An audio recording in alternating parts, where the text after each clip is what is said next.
هاي صباح الخير، ازيكم عاملين ايه؟ شفتوا انا جننتهم وبشطارتي بهرتهم وكل فلوسهم وفرتها لهم. ايه رايكم بقى؟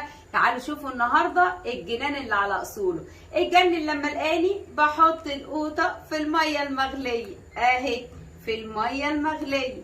ايه رايك بقى يا عميه؟ خلينا نبتدي من الاول خالص. هجيب كيلو طماطم تكون جامده كده وماسكه نفسها، وهعمل فيها كده في الحرف بتاعها شقين بالسكينه طول وعرض. تمام. وهجيب حله ميه تغلي على النار، وهسقط الطماطم في الميه اللي بتغلي اهي عشان نعمل لها صدمه، ونعرف نقلبها تقلبتين كده. اول ما نلاقي حرف القشر من عند الحز اللي عملناه بالسكينه بدأ يقشر كده، هبدأ ان انا اخدها في مية متلجة بس كده هتتقشر معي. وكل الفكرة دي عشان اقشر الطماطم.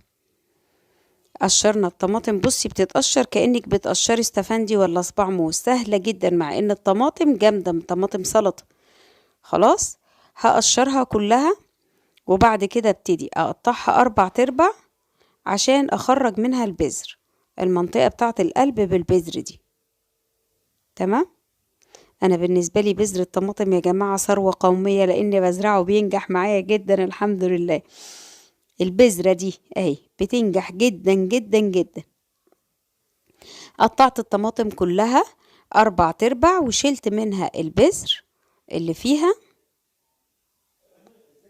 وبدأت ان انا اجهزها للشغلانه بتاعتنا. هنعمل منها حاجه حلوه قوي قوي هتعجبكم باذن الله.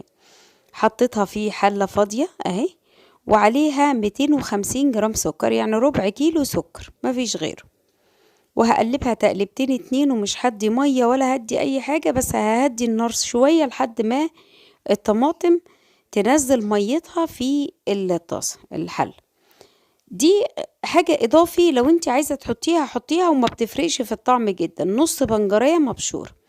هي الفكرة في ايه؟ الطماطم عشان منقياها جامدة فمش حمرا، وخفت تديني لون مش حلو للمربى، فقلت اضيف لها بنجراية منه، نعزز القيمة الغذائية ليها جدا جدا، وكمان تديني لون احمر كده قرمزي حلو. شايفين اللون بقى عامل ازاي؟ اهو. تمام. طبعا انا ما حطيتش مية، والمية دي بتاعة الطماطم. هستنى لحد ما الطماطم تستوي. جبت معلقة جيلاتينة وقلبتها كده في 4 معالق مية، وسبتها كده لما نفشت. الطماطم بتاعتي استوت وبقى لونها حلو جدا ومفيش اثر للبنجر. نزلت بباكو فانيليا ومعلقة الجيلاتينة اللي انا مدوباها في المية. بعد ما بنضيف الجيلاتينة يا جماعة تقلبتين 2 وبنطفي النار، وممكن تبدلي الجيلاتينة بباكو جيلي فراولة. هفضيها بقى كده في حاجة، انت تقدري تفضي في البرطمانات عادي جدا، وتقفلي البرطمان وهي سخنة عشان يعمل زي الكبسولة كده، يفرغ الهواء اللي فيه، وتبقى كأنك بتحفظيها. عايزة اقولك ريحتها فظيعة بجد والله. دلوقتي ميعاد التذوق. التذوق، وانتوا ما عندكوش فكرة يعني ايه اتذوق المربى. بس مش هتذوقها كده يا جماعة والله، انا لازم اتذوقها بالقشطة، بس هدوقها بجد عشان اقول لكم.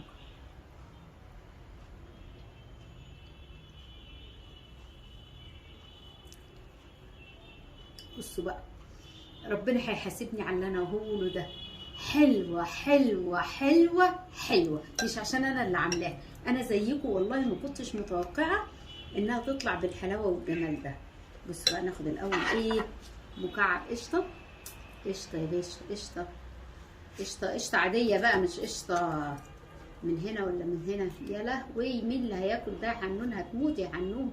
هاخد قطمه واروح في الخباثه دي للشيف محمود، مش هقول له ان انا اللي كلت.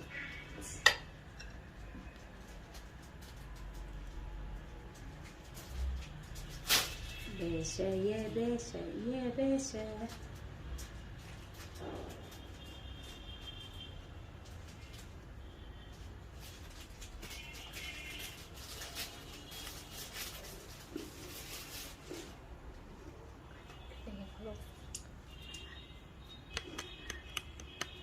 بقول لكم ايه، ما باكل حاجه حلوه بتضرب هنا. حلو قوي، حلو قوي.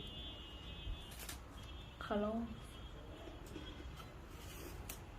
حلوه برضه. خلاص. طب حنونه فيها طعم الطماطم خالص، طعم المربى. مربى ايه يعني؟ الناس اللي بتحب مربى الفراوله هي قريبه منها قوي قوي قوي. انت بتعملي زي اللي عملوا البسله في الضوء. لا والله، لا والله.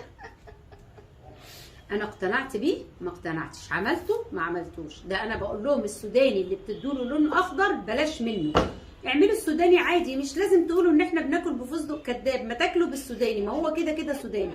ليه احط لون صناعي عليه؟ يعني خلوا الحاجات دي في الضروره القصوى.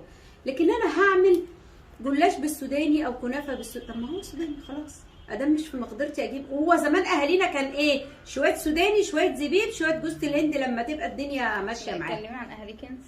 انا زمان اهاليك انت كانوا بياكلوكي بندق وفستق، انا عارفه.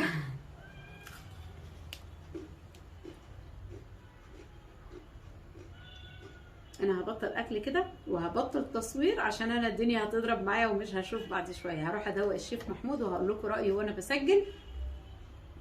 وبتمنى ان انتوا تجربوا الوصفه، وبتمنى يا رب يا رب تعجبكم وتدعوا لي دعوه حلوه. كل سنه وانتم طيبين. اعملوها بقى عشان تسحروا منها. يلا بسرعه.